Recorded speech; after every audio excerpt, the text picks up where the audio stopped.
Hello good morning बच्चों।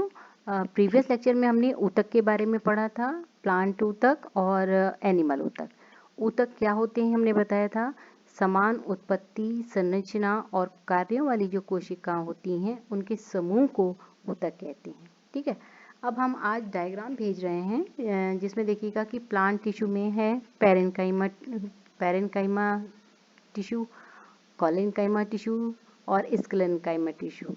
जो parenchyma sales होती हैं वो उनके बारे में मैंने आपको बताया था कि इनमें क्लोरोफिल होता है और क्लोरोफिल होने के कारण ये फोटोसिंथेसिस करती हैं। लेकिन कुछ पैरेन्काइमा जो कि जलीय पौधों में पाई जाती हैं उनको एरेन्काइमा भी कहते हैं। और इनका जो स्ट्रक्चर है देखिए, इनके बीच में इंटरसेलुलर स्पेस पाया जाता है, अर्थात गैप पाया जाता है। इनके बीच में दो कोशिकाओं के बीच में गैप होता है। और जो ये कोलेनकाइमा होती हैं, देखिए कोलेनकाइमा के बारे में मैंने बताया था कि ये पौधे को फ्लेक्सिबिलिटी प्रदान करती हैं, जिसके कारण हम पत्तियों को मोड़ सकते हैं, तोड़ सकते हैं, तनी को भी इस तरीके से मतलब मोड़ तोड़ सकते हैं पौधे को। और अब आते हैं स्क्लेरेन्काइमा। ये डेड सेल्स होती है स्क्लेरेन्काइमा, और ये भी मतलब सारी जो सेल्स होती हैं मैकेनिकल सपोर्ट ही प्रोवाइड करती हैं। और ये इनमें प्रोटोप्लाज्म कम्प्लीटली जो होता है स्क्लेरेन्काइमा में अब्सेंट होता है।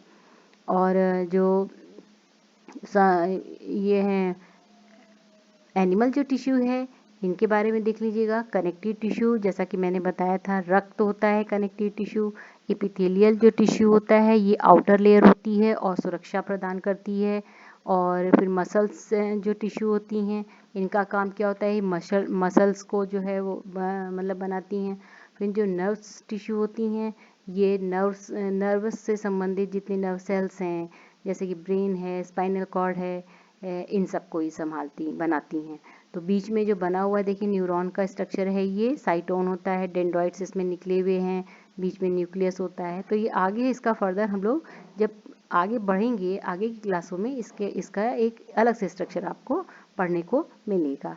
तो आज एक बार ये ड्रॉ कर लीजिएगा। एक संक्षिप्त में छोटा सा आपको डायग्राम भेजा है जिससे कि आपको समझ में आ जाए कि किस तरीके का इसका स्ट्रक्चर होता है।